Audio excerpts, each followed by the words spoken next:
sekalian, sambung pengajian kitab Al-Hikam karangan Syekh Ibn Athah, diterjemahkan dalam bahasa Jawi oleh Syekh Abdul Malik Kepala Manis daripada negeri Terengganu.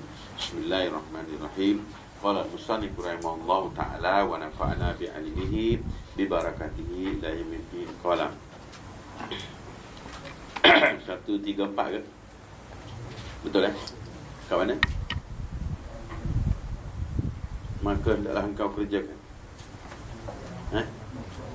falka'inu matan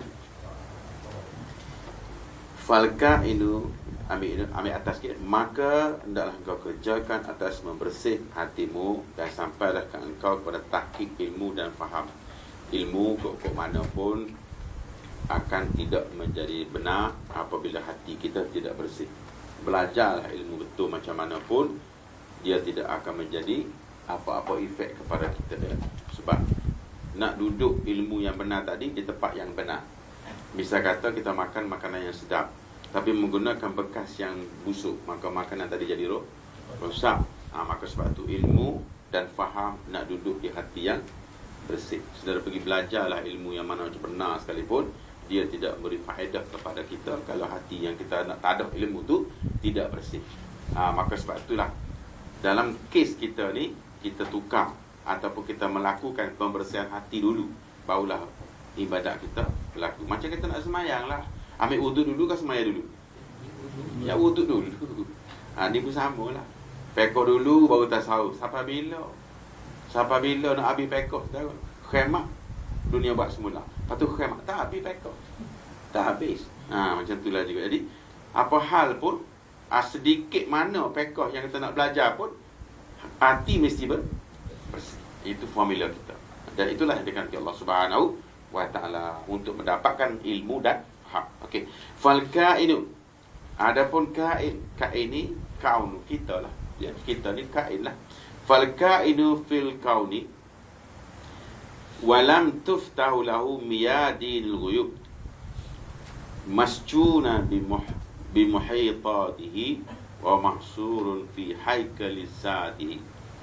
Maka orang yang ada ia di dalam kaunu ni ialah kita, dunia, rumah, isteri, anak, harta, pakat, itu kaunu lah. Benda-benda yang kehidupan di dunia dan barang-barangnya, itu dikira sebagai kaunu, kainat jamaknya. Dan tiada terbuka bagi segala medan yang gaib.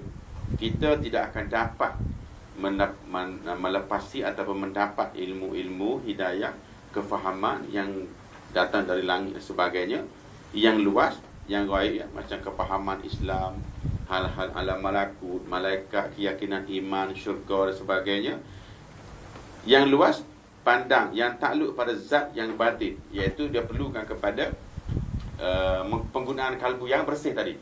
Dia takluk kepada zat yang batin. Zat yang batin tu kalbu lah. Jasad kita ni zat yang zahir. Dia zat yang zahir, yang nampak, yang boleh dipegang, yang dapat dilihat dengan mata. Tetapi nak takluk benda-benda alam malakut, nak takluk kefahaman Al-Quran, nak takluk keyakinan kepada Allah, nak takluk keyakinan kepada syurga, dia menggunakan zat yang batin. Maka sebab itulah pengajian ni kena ada dua. Satu ilmu zahir, satu ilmu batin. Amalan zahir dan amalan batin tidak boleh ada sebarang kekurangan. Ya, sebab apa? Antara zahir dengan batin tadi adalah dua alat yang bertujuan nak bawa kita ke alam malakut. Ya, kapal tidak akan boleh belayar sekiranya tidak ada angin. Betul tak? Jadi sebaik mana kapal yang kita bina, dia tidak boleh bergerak ke seberang kalau tidak ada angin yang meniup. Jadi bagaimana nak cipta angin? Adakah kita boleh buat angin? Adakah kita boleh engineer boleh buat angin? Kalau kita banding dengan enjin, memanglah bolehlah bergerak, tapi enjin boleh rosak. Tetapi angin datang daripada langit untuk meniupkan barang jadian ini kepada seberang sana. Maka Allah pasang dalam diri kita tadi komponen yang boleh memproduce angin. Dia namanya kalbu.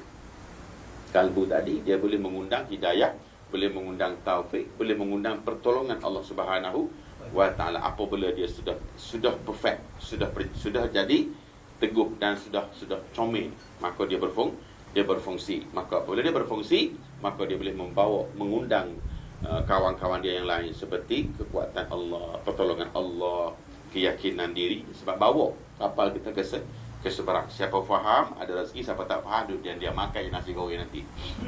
Ada nasi goreng ke? Ada. Makan je pinangnya, lepas tu esok mari pula. Kau tak payah juga makan lagi esok. Kau tak payah lagi, cari tali rupiah. Tidak ada orang yang boleh tolong. Sebab ini bukan ilmu pelajaran, ilmu pemberian. Ilmu ini ilmu pemberian, bukan ilmu pelajaran. Sudah ingat memang, jangan ingat. Dia kalau siapa faham, itu bermakna rezeki. Tak faham, apa boleh buat. Tidak ada orang yang boleh tolong nak faham ilmu ni. Cuma saya cerita saja. Kita percaya rezeki kita dapat, mesti faham. Jadi alam batin tadi untuk mengundang benda batin, benda rohani. Semacam kita sakit dalaman, yang sakit dirasuk hantu ke jin ke, boleh jumpa doktor ke? Tak boleh, kena jumpa bomo. Hatu jumpa hatu baru boleh perang. Dia hatu lawan hatu. Apa betul? Hatu poroh lawan dengan hatu ni. Jadi kalau sakit kita batin, rohani, maka alat dia mesti rohani. Dan nak cari kekuatan rohani, mesti menggunakan rohani. Maka rohani tadi Allah dah pasang dalam diri kita masing-masing. Cumanya kita nak cara penggunaan tu saja. Allah hantar Nabi dan Rasul untuk memproduce benda. Bagaimana cara nak guna benda tu. Macam setelah beli kereta Jepun akan siapkan satu dia punya, apa dia panggil, apa tu, getah dia tu, manual dia. Jadi dia orang manual dia. Jadi kita kena study manual dia tadi. Jadi Allah Ta'ala bina manusia ni nak bawa kepada Allah balik. Maka cara dia, Allah Ta'ala hantar dia punya manual dia namanya Al-Quranul Karim, hadis Nabi. Maka pensyarah dia tu, lecturer dia namanya Muhammad sallallahu alaihi wasallam. Dan disambung dengan alim ulama. Nak bagi tahu bagaimana cara munduk dunia. Lah ni aku hantar ke dunia, menggunakan balik ke sana menggunakan kereta yang aku hantar ni, peralatan aku hantar ni. Tu namanya alam ghaib. Benda ni dipasang kepada kita untuk kita gunakan. Maka tu Nabi, Rasul, ulama-ulama turun mengajar benda ni lah. Mengajar benda ni supaya kita dapat ilmu tu tadi. Kalau kita tak faham benda ni, tak berjalan lah kapal kita. Tak berjalan lah. Sebab tak datang dia punya angin. Angin tak boleh mari. Sebab angin tu bukan milik engineer. Nak pergi minta dengan siapa? Nak telefon ke Jepun tak lewat angin. Okey, angin tu barang rohani. Barang ma'ani daripada Allah Subhanahu wa ta'ala. Okey, nak dapat benda tu tadi mesti takluk pada zat yang batin. Terpenjara dengan segala yang meliputi dia, yang nafsaniyah, berbangsa nafsu. Jadi nafsu ni pengkhianat yang duduk dalam diri kita, yang merosakkan alat-alat untuk kita terbang bertemu Allah Subhanahu wa ta'ala. Dia pengkhianat. Jadi apabila dia menyelaputi barang tadi, maka lemahlah kita punya rohan. Kenapa nafsu ni kuat sangat? Sebab dia mari langit juga. Macam syaitan dengan malaikat kan. Malaikat boleh masuk dalam diri kita, syaitan pun boleh masuk. Malaikat tak nampak dipandang, syaitan pun tak nampak dipandang. Malaikat boleh bisikkan kepada kita, syaitan pun boleh bisikkan kepada kita. Maka bila berlaku pertembungan dua peperangan ini, maka bantuannya mesti dari Allah Subhanahu wa ta'ala. Bila berlaku pertembungan antara diri kita tadi dengan nafsu kita sendiri, saudara, sama juga, dia mesti diminta bantuan Allah Subhanahu wa ta'ala. Sebab nafsu bukan boleh dididik dengan cara biasa. Dia mesti minta bantuan Allah. Sama nak lawan syaitan juga. Sama juga. Jadi cara itulah yang kita sedang proses. Bagaimana nak keluarkan cengkaman nafsu ni tadi. Okey. Kemudian melaputi akan dia dengan sifat nafsaniyah, sifat nafsu syahwat tadi, sifat keduniaan tadi, mencengkam kita punya zat yang batin tu tadi. Daripada makan, minum, jimat, gila makan, gila minum, gila jimat, gila bini, gila pangkat, gila harta, gila nama, gila masyhur, gila glamour, gila merata. Gila belaka. Bila mari benda tu semua, maka terpenjaralah zat yang batin. Sudah boleh faham kan ni?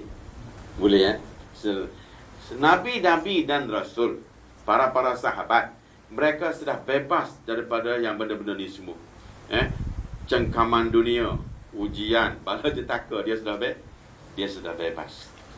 Kebebasan itulah menyebabkan roh dia menembusi jasad dan dia menjadi gagah perkasa di bawah naungan Allah Subhanahu wa taala. Kita ada Nabi Musa alaihissalam. Kemuncak kekuatannya apabila dia berada, sebelum ni dia tidak dapat mengalahkan Firaun. Ya, Firaun dengan tentera dia, dengan senjata dia, dengan kekayaan dia, dengan apa semua, Nabi Musa bukan boleh menang dengan dia, kena lari lagi. Ya, nak kejar lagi dengan tentera-tentera Firaun. Maka Nabi Musa pun kata, ya Allah, ya Tuhanku, hapuskanlah kekuatan Firaun. Aku lihat kekuatannya adalah harta benda, kekuatannya tentera yang malah je takut yang besar, kekuatannya ialah keganasan yang luar biasa. Oleh sebab itu, ya Tuhanku, hapuskan alat-alat ni, tarik semua harta dia, tentera dia dan pengikut-pengikutnya, supaya aku boleh memenanginya. Nabi Musa minta doa dengan Allah Subhanahu wa taala. 40 tahun kemudian ketika bertemu dengan Firaun, maka of course Musa akan tewas dengan peralatan yang begitu canggih. Maka larilah Musa, dikejar oleh tentera-tentera Firaun kerana tak pandai nak lawan. Sampai tepi laut, tengok Firaun sudah berada. Debu kuda Firaun sudah nampak. Musa tengok Firaun, debu kuda Firaun sudah nampak. Maka siapa dia tolong bahasa? Dia duduk kat parit. Maka Allah Ta'ala mari kejut melalui Jibril. Ya Musa, alqa bi'asaka, buang tongkatmu tu. Di antara benda yang Musa paling sayang pada hari itu adalah tongkat. Saudara, semua habis dah. Segala anak beranak keluarga sudah tidak ada. Ketika dia berada di tepi pinggir laut tadi, hanya ada satu tongkat. Kalau kita dengan 2 setengah dah. Dengan 2 setengah, dengan sekali. Kalau tak pakai sekali, dengan sekali pun nak juga. Habis dah. Tinggal satu tongkat saja yang tinggal. Harapan dia, jenis kauni ni tadi. Macam kalau kita dah, macam sekarang ni, apa nak risau? Kredit ada. Betul tak? Betul kan? Romoh ada, bini ada, comel pula tu, anak ada, 5 gagah perkasa pula tu, anak muda beliau, kereta 3, 4 butir seorang. Apa nak takut? Betul tak? Maka ketika itu roh kita terpenjara. Sebab kau ni mengelilingi kita. Kita bergantung kepada mereka. Okey. Kemudian apabila Nabi Musa ada lagi satu balance, 2 setengah lagi balance. Alqa bi'asaka, buang hak tu, buang juga. Musa dah tu yang buang dia bu.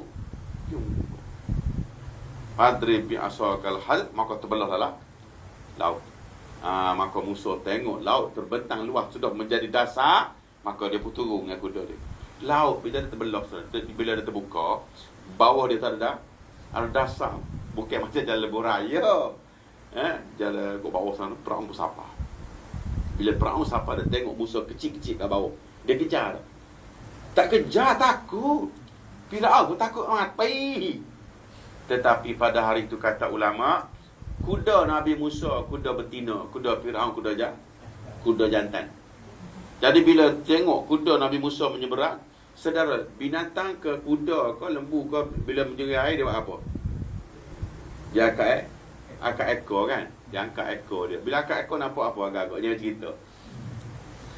Jadi kuda Firaun nampak benda tu, dia terkejar. Terjun dalam laut. Kuat tak kuat kau ni? Kuda pun gila, jangan kau orang.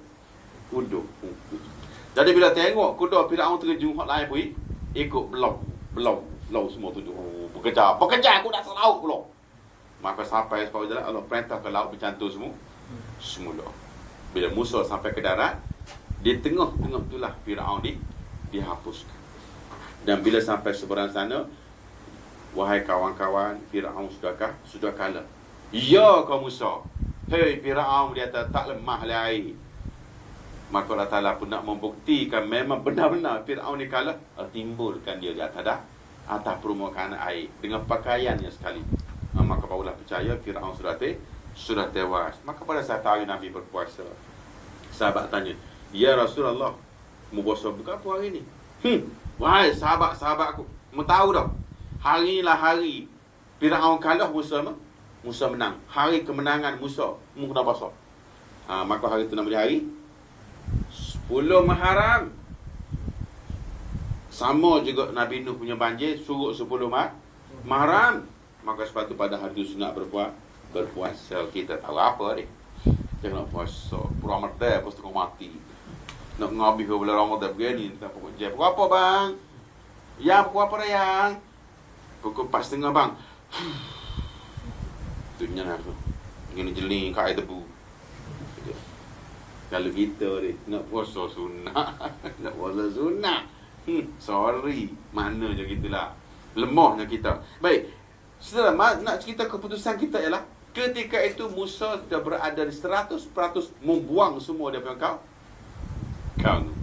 Langsung tidak ada makhluk untuk bergantung kecuali Allah Subhanahu wa taala. Maka ketika itu rohnya berfungsi 100% mencari kekuatan ilahi dan Allah turunkan para malaikat. Berlaku kepada Nabi banyak kali, ya. Satu daripada peperangan Badar. Apabila berlaku peperangan Badar, tentera Badar 313 dengan kuda hanya 2 ekor, seekor pun tak sihat, kering tak cukup makan. Tentera kafir kuda 100 lebih, yang gagah perkasa, diketuai oleh Abu Sufyan. Saudara sekalian, pada hari itu dengan pedangnya yang patah, ada yang sumbing, sarung pun tak ada, keluar berperang. Hari pertama keluar perang, saudara, dah lepas tu dibantu oleh syaitan pula tu. Syaitan jadi brigadier. Kat syaitan sedap brigadier, moga dia tak peluru tak kena dia. Maka di sana berperang. Nabi lihat tidak ada harapan untuk tentera Islam mendapat kemenangan sebab tak cukup kekuatan senjata dan sebagainya. Nabi angkat tangan, jatuh dia punya kain dia. Ni kain ridat dia panggil. Nabi pakai macam ni jatuh ke belakang. Sebab tu kita pakai kain ni ridat, saudara. Bukan untuk buat style macam Siti Nurhaliza. Tidak. Dia bakal jatuh ke belakang. Ya Allah, ya Tuhanku, hari ini kalau sekiranya kalah tentera-tenteramu Islam ini kalah, maka tidak ada lagi orang yang nak mengabdikan kepadamu. Oleh sebab itu, ya Tuhanku, hari ini menanglah ke peperangan ini. Nabi minta daripada kuasa Tuhan. Tak ada kuasa pedang sudah habis. Pedang sudah tidak cukup sumbing-sumbing. Kuda sudah terjelepok. Sahabat-sahabat sudah tidak bermain. Maka turun wa anzalallahu junudan lam tarauha. Turun malaikat dari langit. Jumlah malaikat pun sama, 1000 juga sama dengan jumlah tentera kafir. Turun. Ketika malaikat turun, tuan-tuan yang mulia, syaitan nampak. Turun pula dah bantuan langit. Hore, ini bari uming aku berlepas tangan, tak ada lawan tuan-tuan. Malaikat lari, saudara. Apa? Setan lari. Saudara, on what ground kita panggil setan nak perang? Hak duk lepas peperangan dah lah. Lari ni kita panggil setan untuk menang peperangan. Tak aku gila punya kerja. Setan hak duk dalam medan peperangan yang gagah perkasa pun tengok belakang marilah. Lari ni kita panggil setan lah, tak ajak gepeng. Tak aku gila punya ideologi tu. Ini berlaku di Jerman. Jerman pelik-pelik ideologi dia. Serah bila begitu kalahlah tentera-tentera kafir. Apa tak kalah tentera malaikat turun dengan pedang dan kuda-kuda yang gagah perkasa. Diketuai oleh Jibril alaihi salam. Sahabat-sahabat tengok pelik, sahabat tengok pelik, angkat pedang kepala putus. Angkat pedang tangan putus. Bagaimana pula ni? Ya Rasulullah, aku angkat putus. Rasulullah senyum. Wahai sahabat-sahabatku sekarang, Jibril sudah turun. Itulah dinamakan peperangan Badar. Kenapa bantuan datang, tuan-tuan? Sebab pada hari itu 100% sahabat dan Nabi sudah tidak ada lagi bantuan kecuali Allah Subhanahu wa taala. Maka ketika itu kaunu ataupun kainat sudah berlepas secara 100%. Nampak tak? Begitu juga dengan Nabi Musa alaihi salam. Begitu juga Nabi Muhammad. Dan peperangan Khandaq pun sama. Dalam peperangan Khandaq, Nabi dikepung oleh tentera Ahzab selama beberapa bulan, melebihi 3 bulan sejarah yang begitu. Bila berkepung habis semua barang-barang makanan, habis senjata-senjata pun dah tak ada batu nak diasuh, ada hak patah, ada cabut ulu pun, ada macam-macam. Akhir sekali maka tak dapat lawan. Maka Salman kata, ya Rasulullah, mengikut pengalaman perang saya, bila kena kepung macam ni, kita kena gali dia punya persempadanan menggunakan lubang. Lubang ni parit lah, supaya bila kuda mari tak boleh nak banyak lompat. Jarak keluasan parit tu mesti melepasi jarak lompatan kuda. Jadi kaum musyrikin dia malah gali parit. Jadi bila siang dia mengumpul tentera, pergi tengok sudah ada parit. Di atas biar ada mati kubulu, kata dia kaum musyrikin. Maka ketika tu Nabi menahan. Tengok siapa habis makanan dulu. Of course habis makanan Nabi dulu. Sebab dia sedikit dan terkepung. Bila habis makanan, air pun habis, hak sana nak mari pun tak boleh. Maka ketika itu sahabat-sahabat mula berlapar. Ada yang makan daun kayu, akhir sekali makan rumput. Akhir sekali rumput pun habis, tuan-tuan. Bila habis rumput habis, tak makan. Air pun habis, tak minum. Akhir sekali mereka pun tak makan. Perut selepeh masing-masing dah begini. Seteruskan. Melepasi 7 hari 7 malam, sahabat-sahabat sudah tidak tahan lagi, jumpa Rasulullah. Ya Rasulullah, mu Nabi kok? Ya Rasulullah, mintalah dengan Tuhan bantuan. Kenapa wahai sahabat aku? Aku sudah tak makan. Berapa hari mu tak makan? Dah 3 hari ya Rasulullah. Mu 3 hari, aku ni hari. Akak perut dia. Dan perut dia sudah bergantung dengan batu, mengelakkan kebuluran. Ikat batu supaya tak rasa perut kemik sangat, lepek batu supaya ada support. Tu dia. Maka ketika itu sahabat-sahabat Nabi kata, ya Rasulullah, carilah makan dapat sikit pun tak apa. Maka marilah orang Ansar, mari ya Rasulullah, kata dia, rumah aku ada lah sikit makanan, kata dia, tapi untuk musuh yang 2 tu boleh lah. Kalau ramai-ramai lagi tak cukup. Beras cetung tu tak? Ikan keli seekor, betul pun sekerak. Rasulullah kata, iya. Jadi aku boleh pergi. Sorry suatu. Iya. Dia pergi, dia letak mana puyuk dia. Tak sini, pinggir malam. Assalamualaikum tuan-tuan dan sekalian. Mari kita makan. Hari ini ada makan. Aduh, panggil orang pula. Habis lah. Sudah sekalian, biar aku syedok, kata Rasulullah. Maka mari syedok. Makanan tidak habis. Ini cerita kisah peperangan Khandaq. Akhir sekali Rasulullah pun tak ada apa nak buat dah. Makanan sudah habis, rumput sudah habis, sahabat-sahabat sudah tidak makan, hampir mati kebulu. Sekali. Maka sama juga berselangkah tangan ke langit, ya Tuhanku, hari ini hari terakhir peperangan ini. Kalau hari ini kalah lah, tak ada lagi hari yang hidup. Sahabat-sahabat semua berkemah di satu kemah, nama 7 kemah. Hak ni diketuai oleh Muhammad Rasulullah, hak ni diketuai oleh Siti Aisyah, hak ni diketuai oleh Abu Bakar, ni diketuai Umar. Ada 7 kemah tempat penginapan para sahabat. Berkemah tu kita panggil mukhayyam tu. Bermula dari sejarah ni lah kita panggil mukhayyam, berkhemah. Setiap kemah masing-masing di bawah pimpinan laki masing-masing. Maka di antara satu kemah lagi dipimpin oleh Aisyah sendiri, wanita punya tempat. Tetapi kemah tu tak jumpa sehari, jumpa 6 saja. Itu 6 pun Wahabi tolak habis. Dengan 1 itu pun dah tukar di masjid ke tak? Kalau saya pergi Madinah, masjid 7 sudah tidak ada, hapus di bumi. Wahabi dah tolak, dia takut orang sembah kubur, kata dia. Kita nak tengok sejarah, dia tolak. Inilah Wahabi. Tempat Nabi beranuh, dia tolak. Habis kubur Nabi, dia tak mari nak tolak. Okey, bila berlaku begitu, turunlah bantuan Allah Subhanahu wa Ta'ala dengan menggunakan kuasa angin sorry. Angin yang sama digunakan untuk kaum Samud, kaum Ad dulu, menggunakan angin yang sama. Hancur berkecai, ditiup di ribut topan. Besok pagi perang jarak padang terkukur. Kenapa datang bantuan Allah? Kerana pergantungan makhluk sudah tidak ada. Maka oleh sebab itulah, maka dalam pengajian tasawuf dia tidak mahu kita bergantung kepada kaum. Kalau bergantung sedikit, hilang kekuasaan rohani. Bergantung kuat sangat, lemah kalbu kita. Bergantung kuat lagi, boleh jatuh murtad. Kerana percaya pada kau tu memberi bekas. Percaya kepada harta, pangkat boleh memberi bekas. Sekiranya kita ada kuasa, kita boleh buat segala-gala. Saya nak tanya, kuasa pemerintah itu Tuhan ke? Ya, siapa boleh berkuasa sampai kita malam? Tak ada. Tidak ada makhluk yang boleh memberi bekas dengan Allah Subhanahu wa ta'ala. Okey, duit, harta benda, pangkat, ini bukan. Ini semua kain, semua kaunu. Jadi dalam kes kita pelajaran kita hari ini, nak melepaskan benda ni supaya roh kita menjadi kuat. Itu sebab saudara, dalam aliran sufi dia ada pengajian dia namanya suluk. Tetapi suluk dia, saudara, tidak berperang cuma duduk dalam tempat yang sunyi saja.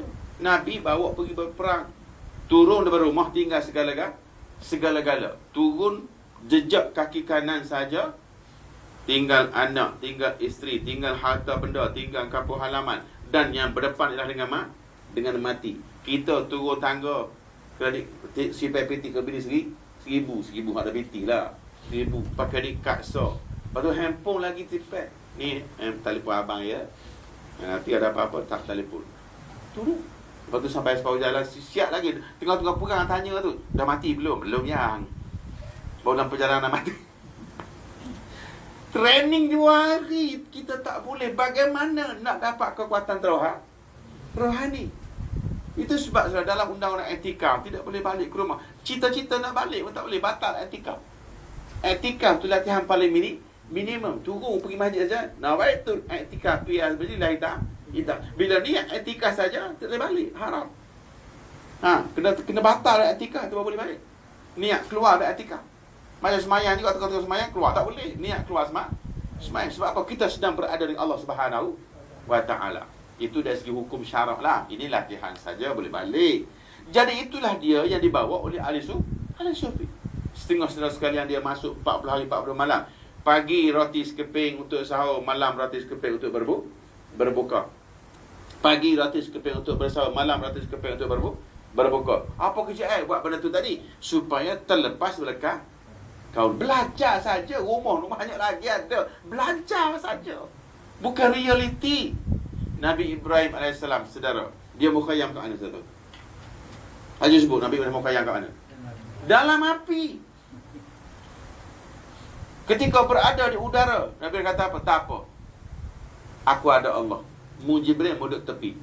Mu bukan boleh buat apa. Aku ada Allah. Biar Allah. Nak aku lah api-api, tak ada masalah bagi aku. Sebab tu saudara api neraka, Nabi kata apa? Saudara sekalian, istighaqul jannah bi Ali wa Suhaib wa Bilal. Syurga rindu pada Ali, Suhaib dan Bilal. Ketiga-tiga ni saudara ahli sufi. Nabi sebut rindu. Bukan kita rindu juga, syurga rindu ketiga ni. Sebab apa? Ketua sufi. Ali, Suhaib Ar-Rumi dan Bilal. Syurga rindu. Dan syurga ni pula bila jumpa dengan puak-puak ahli sufi tadi, orang mukmin semua sekali lah. Dia kata apa? Wahai orang mukmin, kenapa teragak-agak? Lalulah ke atas jambatan itu dengan selesa, kerana cahaya imanmu memadamkan kepanasan apiku. Cahaya iman mukmin memadamkan cahaya panas api neraka. Mulalulah kata dia. Mulalu saja mampu habis api. Maka Ibrahim jatuh dalam api. Api dipadamkan oleh Khalilullah tu tadi. Api tu padam. Sebab bukan kata api tu panas. Api tu kalah dengan Khalilullah. Maka api bertukar menjadi bardan wassalaman ala Ibrahim. Maka Namrud pun tengok lama api tak mampu-mampu. 40 hari 40 malam. Sebab tu orang sufi mengambil masa 40 hari. Nabi Musa dia bermitih pun 40 hari 40 malam. Nabi Yunus dalam perut ikan 40 hari 40 malam. Nabi Ibrahim dalam api 40 hari 40 malam. Sebab tu angka 40 ni saudara angka karamah. Nabi jadi rasul pun 40 tahun, umur 40 tahun. Saudara sekalian, perubahan janin dalam perut pun 40 hari. 40 hari jadi darah, 40 hari jadi daging, 40 hari jadi manusia. Jadi angka 40 ni angka kejadian alam. Angka kejadian alam, angka perubahan turin ila turin. Satu sesi ke satu sesi. Maka sebab itulah kita kena habiskan sesi 40 hari nak mengubah tu suasana tu. Oh, teruk lagi tu ni. Payah saudara ilmu ni, saudara kena faham, kena sabar. Kalau saya ada baca macam waktu berita macam zakat anak boleh. Tapi nanti balik begini, benda belajar tadi tu. Macam semalam tu. Dia apa? Kita lah dia. Maka sebab tu jaga dia. Sebab dia tu kita. Kita pukul dia, sakit kita. Kita sebab dia kita dia. Maka sedihlah dia. Benda tu. Ya tak? Jadi tak kau bengong kita jadi. Tak kau bengong kita jadi. Saya nak keluar satu soalan. Soalan latihan oleh Sufi. Aku asal dari dia. Aku takut jumpa dia. Kalau aku jumpa dia, aku jadi dia. Siapa dia? Agak-agak siapa? Semua tahu dah ni lah. Saya suka buat Sufi punya soalan kelakar-kelakar. Apa dia tahu agak-agak? Aku asal dari dia. Aku takut jumpa dia. Sebab kalau aku jumpa dia, aku jadi dia. Siapa itu dia? Sudah. Air batu. Dia asal daripada air. Dia takut jumpa air. Kalau jumpa air, dia jadi air. Saudara, benda ni kita ialah kita. Yang kita tu lah merosakkan kita. Sebab tu orang tua-tua dia tukar nama. Diri dengan jasad, kan? Tubuh, badan. Betul tak? Tubuh, badan. Tu dia. Sebab kita dapat beza, ada dua benda dalam diri kita tadi. Okey, habis tu. Terpenjara daripada makan dan minum, jimuk dan barang lain daripada segala makhluk, dan terkepung di dalam haikal zatnya. Roh tidak boleh bebas kerana diikat oleh suasana dunia, diikat oleh gila, terikat dengan duit, terikat dengan pangkat, terikat dengan kerja yang tak boleh, terikat dengan anak. Hak paling sedap lagi, terikat dengan bini. Orang ni parut. Siapa terikat dengan isteri dia malang, teramat malang. Dia paling berat sekali ikat isteri. Sebab tu Al-Quran sebut anak-anak dan keluarga, kan? Anwar wa banun, kan? Ni jaga. Kalau terikat dua ni tu lagi berat. Tak lagi mana saudara sekalian. Lagi Kedah pun tak boleh. Asal pergi Kedah sikit, orang tu tahu. Bang, kat mana bang? Makan air yang. Ya ke bang? Tu dia. Kena lah ni berat. Kena kih lah ni saudara. Nak tukar kasut tak boleh. Saya kesian tengok orang kena macam ni. Dia keren. Assalamualaikum. Ya. Dah makan. Kali par. Ya. Hebat tu. Tak makan batu. Siapa? Isteri. Duduk jalan setengah jam lagi. Keren. Ya, singgah kejap lagi. Nak sampai dah. Tak ada. Nasi goreng je. Tak makan ada. Sikit perut. Siapa? Isteri. Allah! 20 minit sekali. Nak sampai Kopi Penang lawyer saya. Dia ni sampai tahap ni. Ni bukan sini ni. Ni cerita buku Tong Noben. Kalau inilah berlaku secara jangan kena bebaskan rohani kita. Ni kita sekali mati. Sebab tu jaga. Sebab tu nak bawa orang perempuan pergi Mukhayam Mega. Bila tengok sikit kita buat apa. Kalau tidak asal tolak di Mukhayam je. See you in court. Jadi bila tengok kita buat apa, kita semayang pukul berapa, kita makan macam mana, bila tengok sikit. Ya, baiklah dari biar kita transfer dengan dia, kan? Kenapa tak ada lain dalam hotel? Itu dah. Jadi kita jangan sorok. Bagi tahu ni tempat saya tidur ya, ni tempat saya mandi, ni tempat tepi balok ni tempat Haji Sarudin jatuh ni. Hari jatuh sini. Lupa jatuh. Sama dia Haji Sarudin. Aduh, saya kata okey kita buat zaman. Lepas ni kita buat zaman yang takut. Pasal apa? Terlalu kita orang tua pada orang muda. Orang muda sedaplah, kan? Sebab apa susah tu? Tak ada orang tempat istimewa Hilton boleh? Tak boleh sebab itu semua kau bukan tempat untuk membebaskan rohani. Ni dok bodoh. Masjid ada, kapek ada, kipah ada, hidup hotel. Awak bodohnya sebab awak tidak mengenali kaedah rohani. Kalau bodoh, kenapa Nabi duk gila, Nabi duk buah hidup sampai 40 hari, sampai 6 tahun berturut-turut? Nabi Musa kenapa duk pergi kambing 10 tahun? 10 tahun. Dia anak akak Firaun tau. Bukan main-main. Anak akak Firaun. Hidup payah kambing lautan sama 7 tahun. 10 tahun payah kambing. Payah kambing saudara sekalian. Nabi Musa alaihi salam. Okey. Kemudian kata dia, makan minum dan semua hari kembali syahwat. Yang haikal zatnya, yang jasmaniah, yang menghadapi bagi syahwat, dan ghaflah yang menyebabkan punca kelalaian tadi, menjauhkan baginya daripada tahqiq yang mengkhabarkan daripada jahat jali yang bercampur dengan menutup segala balas yang mengikat segala bagiannya. Jadi benda inilah yang menyebabkan kita tadi menjadikan kita ini jahat jali, benar-benar jahat yang sebenarnya jahat. Nanti satu hari nanti kata dia, yang bercampur dengan menutup segala balas. Semaya nak syurga, buat baik ni takut masuk neraka. Tak ada Allah dah. Tak ada dah Allah. Sebab apa? Sebab terikat dengan kau ni. Sebab dah biasa nak kenyang kena makan, nak sahak kena berubah, apa lagi? Nak kaya kena kerja kuat. Akhir sekali melarat kepada nak syurga kena sembahyang. Dia larat dia pergi ke situ. Sentiasa berkata kepada kau ni. Sedangkan sembahyang puasa tu masih lagi alat. Masih lagi alat yang untuk bawa ke sana. Tukar alat ini kepada ibadah. Sembahyang kita tu jadikan ia ni pengabdian kita, menunaikan perintah Allah. Jangan mengharap apa-apa balasan. Kalau mengharapkan balasan, dia bertukar menjadi kau nak balik. Dia bertukar menjadi bergantung kepada ibadat. Jadi kau nak balik, macam kita contoh, macam kita nak kenyang kan, kena makan. Okey, nak kenyang kena makan. Nak sihat kena berubat kan. Nak kaya kena kerja kuat. Apa lagi? Apa-apalah. Akhir sekali melarat, nak syurga kena sembahyang. Kau nulah tu.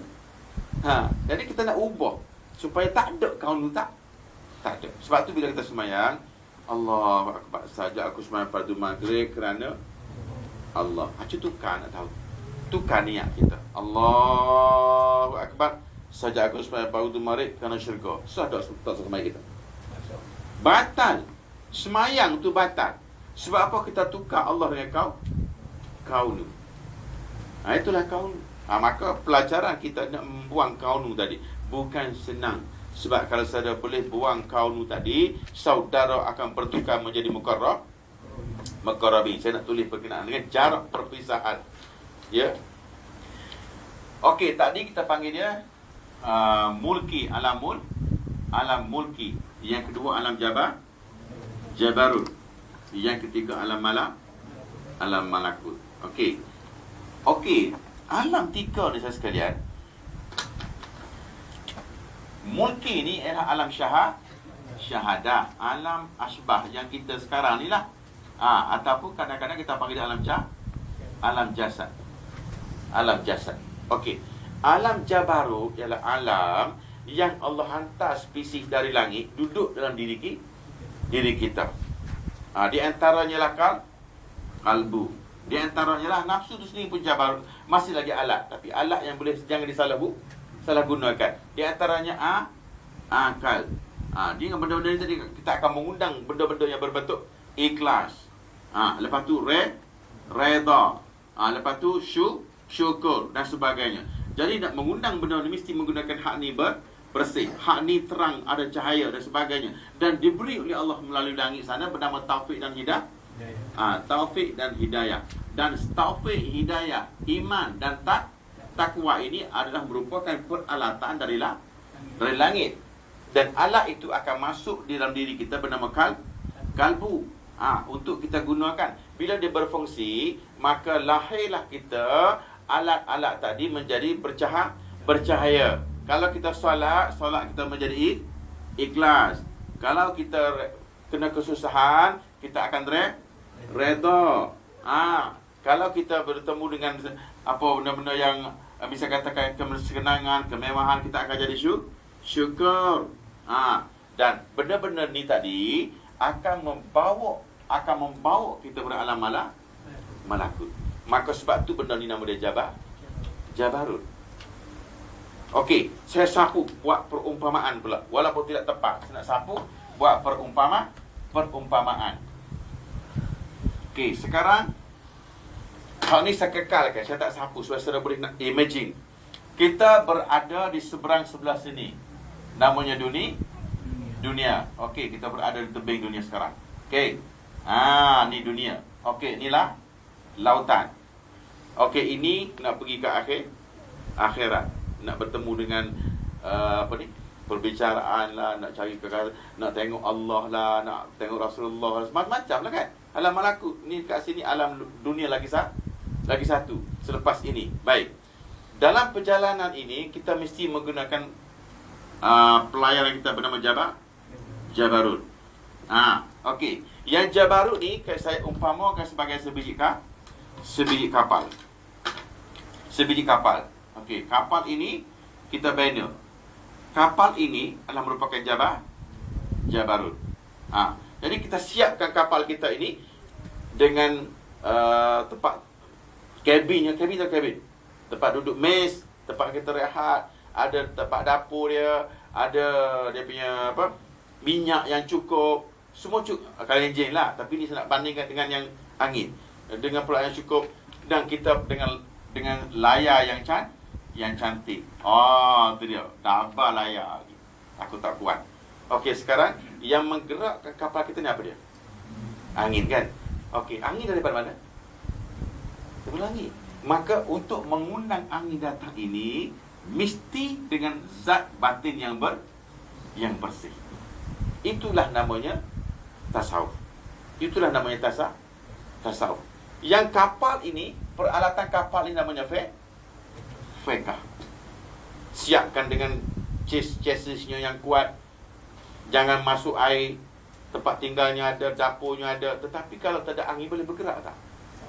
Tak boleh bergerak. Maka pergerakan untuk move kapal ke sini, itu namanya Jabarut. Okey, sebagai contoh dia ya. Kita sapu balik. Sekarang faham? Okey, sekarang kita sapu balik.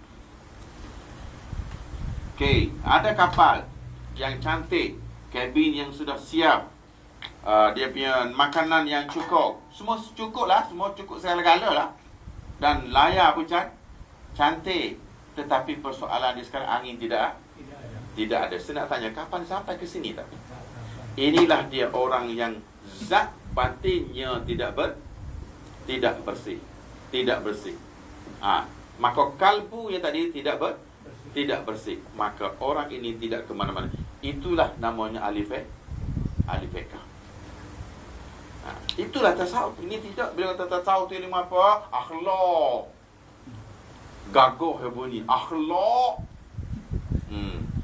Kalau guna bahasa putih, disiplin. Tu dia. Tak faham lagi, disiplin. Disiplin akhlak otak dia. Ni rauhani tu.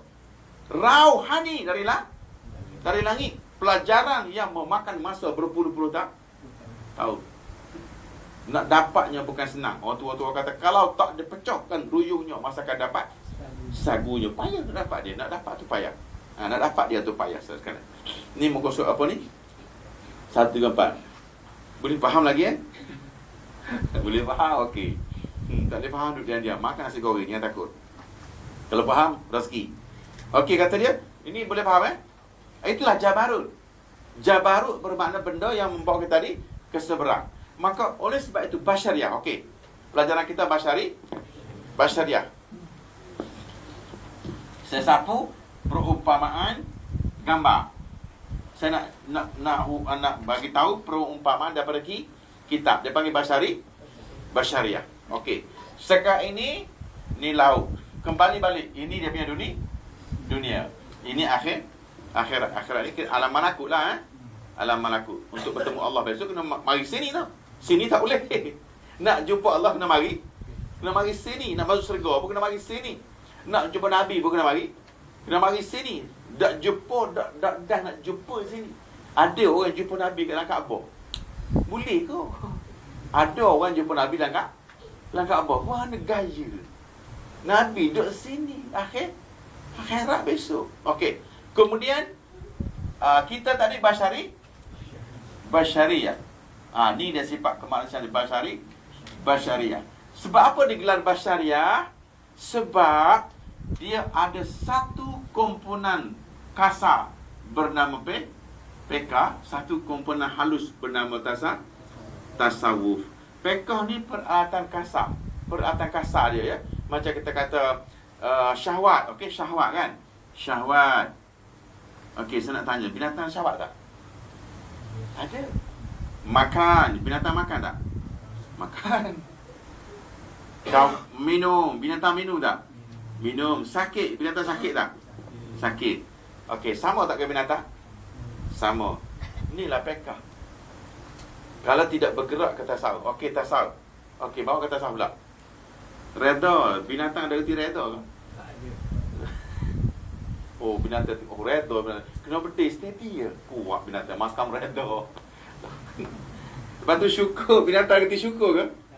Tak ada.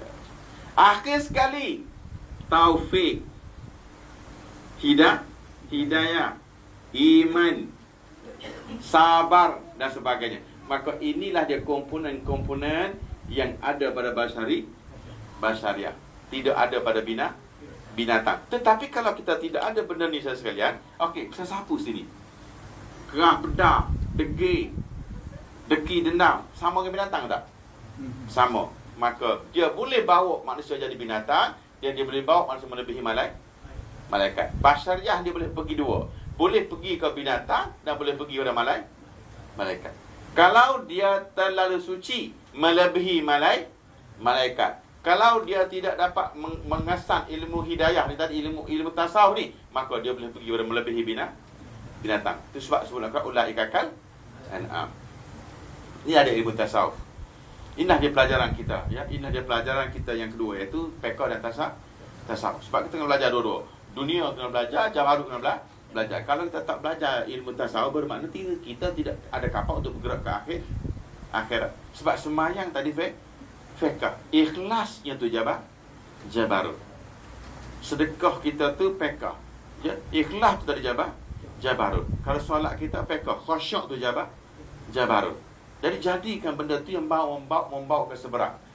Membawa ke seberang. Sebab kalau tidak, fata morgana lah. Jadi fata morgana. Maka sebab tu kena keluar daripada cengkaman haikal nafsu yang menuntut balas dan mengikut segala bagian. Oh no, aku letih, mana syurga mana syurga. Oh tu dia. Ambo meretoh dengan adik, ambo buat baik, ambo Islam, ambo berhak syurga. Inilah dia. Orang tak sedar diri. Sebab ada kenapa mengikut bagian. Nak hak mana, hak dia mana? Mana ambo maya banyak, puasa banyak, mana syurga. Maka di situlah namanya tidak ada alam jabarut. Okey. Boleh faham, Dan adalah dunia itu penjara dan mempunyainya terpenjara. Mana siapa yang bergantung kepada dunia, dia berada dalam penjara. Ad-dunia sijnul mu'minin, merupakan penjara. Jadi kalau kita tak bergantung kepada benda itu, bermakna kita dalam penjara lah. Kita dalam penjara. Maka apabila terbuka bagimu pintu segala gaib. Saudara, saya baca ni buku Jawi. Saudara rasa payah kau nak baca buku Arab ke? Saya baca buku Arab pula. Nanti saudara kata, oh itu kita Jawi, low class. Itu zaman pakai cawat. Okey, saya baca buku Arab pula. Tak ada situ kan?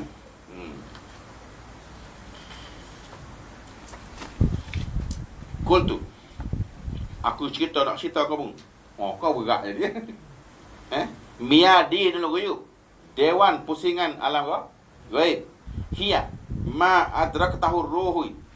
Bagaimana dia ini adalah satu dewan permainan alam roh.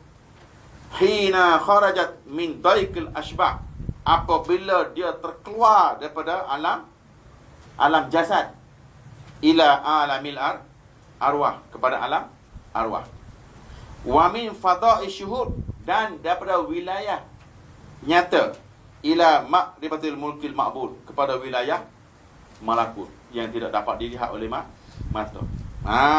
Fama damal insan, maka bila mana manusia mengekal fil kauni, di dalam ikatan kepada kauni, bihaisu la yashdu ilal kauni, dia lain tak ada lain hanya kauni. Tu dia duk nampak usaha dia, ikhtiar dia, semaya dia, puasa dia, kerja dia. Tu dia nampak baca Quran dia, dakwah dia. Wala yudriku ilal hisi, dan dia tak nampak benda lain melainkan usaha dia saja. Malaikat dia, oh, saudara, kan kita sudah belajar usaha tidak memberi bekas. Termasuk semayang, termasuk perjuangan. Itu masih lagi peringkat usaha pengabdian diri kita kepada Allah. Okey, wala yudiku ilahi isi, mereka bergantung pada usaha semata-mata. Walam tuftahu lahu miyadin ghuyub, tidak akan dapat menguasai alam gaib. Honok arak sangat. Okey, saya sambung lagi. Boleh faham Boleh, bukan saya terjemah. Ayun lam yakhrij ila qada'i syuhud, bermakna tidak akan melepasi wilayah dunia. Syuhud bermakna alam syahadah lah dunia. Bahawa masjunun bi muhitati, dan terpenjaralah ia dalam alam kau ni tu tadi. Ayun tu bermakna oleh sebab itu bil akwani al muhitatu bihi kasamawati wal aflaki ad-da'iratu bi, maka berpusinglah kuasa dia. Hak ni bumi langit tu mesti duduk mutasi tak ke mana. Maka betul panggil round the bush. Bahawa fi sijil akwan bermakna dia duduk terpenjara di dalam alam kau ni. Duduk dalam alam badan, duduk menyuburkan nafsu dia, duduk gantung ke harta, gantung ke pakat, gantung ke nama, gantung ke kuasa. Mahsurun aidan fi haikal zati, maka disitulah dia terpenjara di dalam ikatan zat badannya. Ayun fi syakli bashariyati, bermakna berkisar di alam jasad kemanusiaan dia, wa kasaifi jazmi, dan terpenjara dalam alam jisimnya. Faiza ghalabat rohaniyati, maka apabila merdeka, bebaslah rohaninya. Tadi kan nak terkeluar kan, bebas rohaninya tadi. Ala bashariyatihi, terkeluar daripada alam basyariahnya. Maka kharajat min hasil haikal, maka dia bocor keluar daripada alam jasad.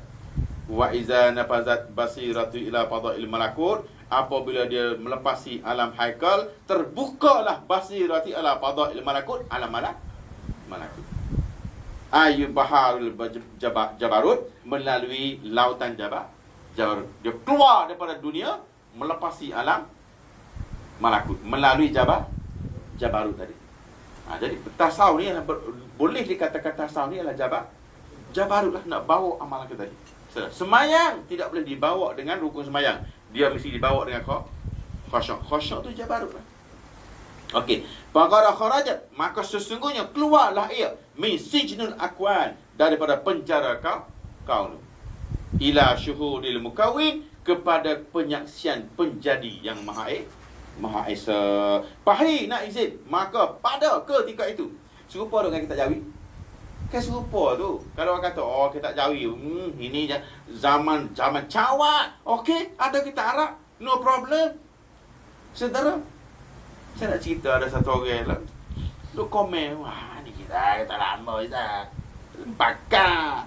Saya pun ni hak asal. Saya beri kat dia, jauh balik.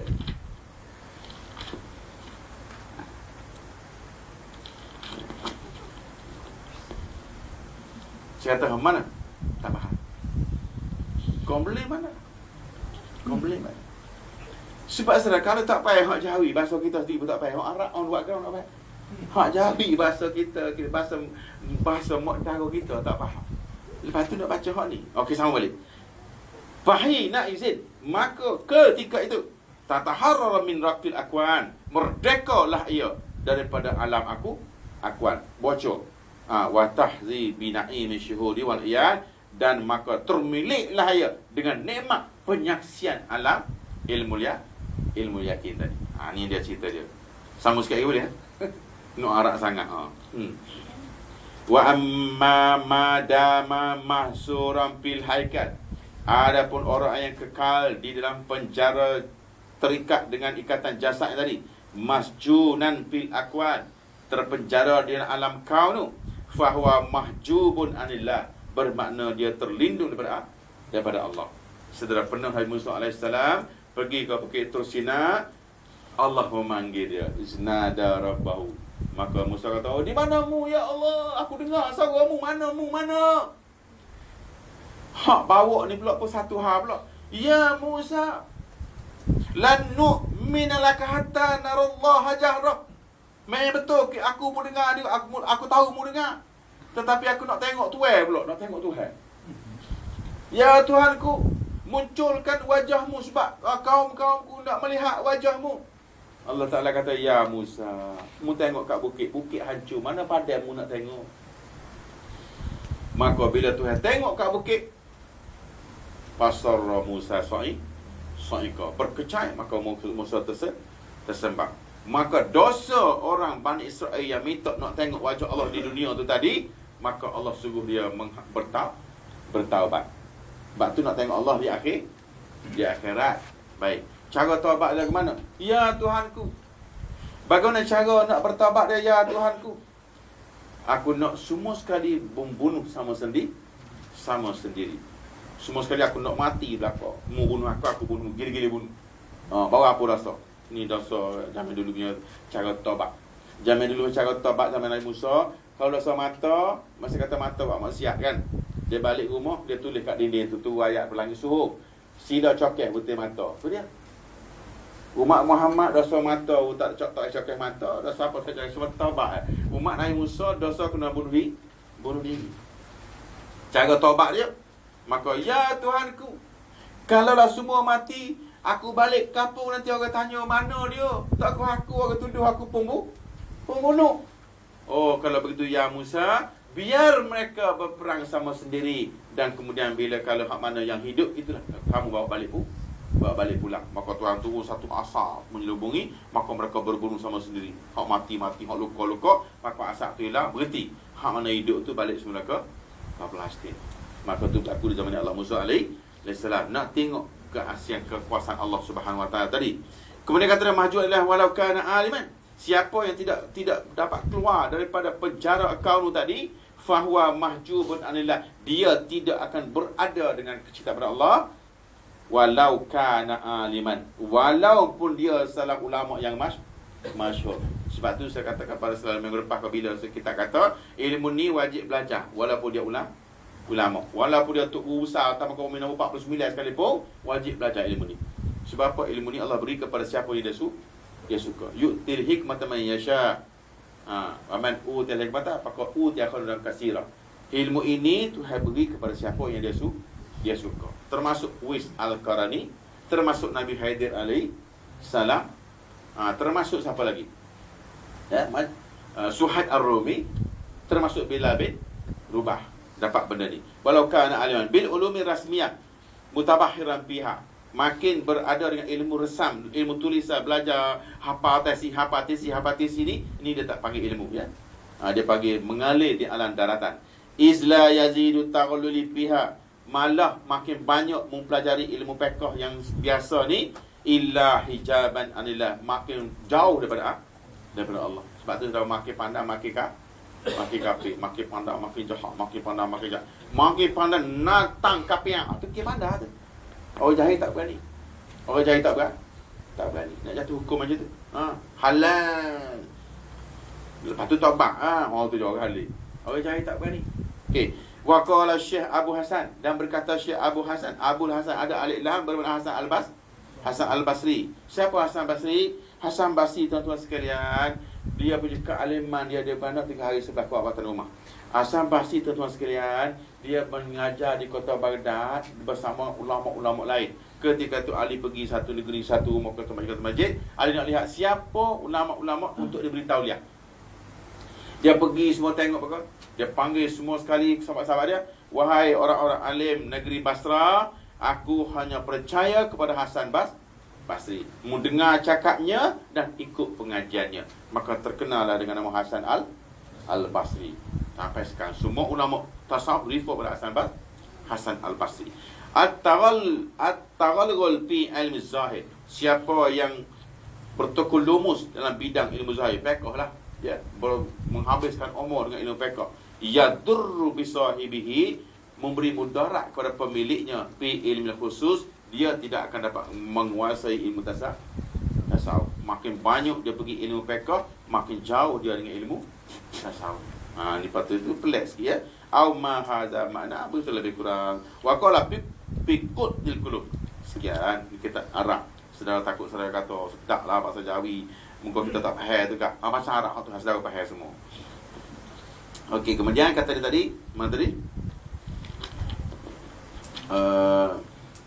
Maka Allah terbuka bagi pintu segala gaib, danlah dunia ini penjara dan kemudian terpenjara.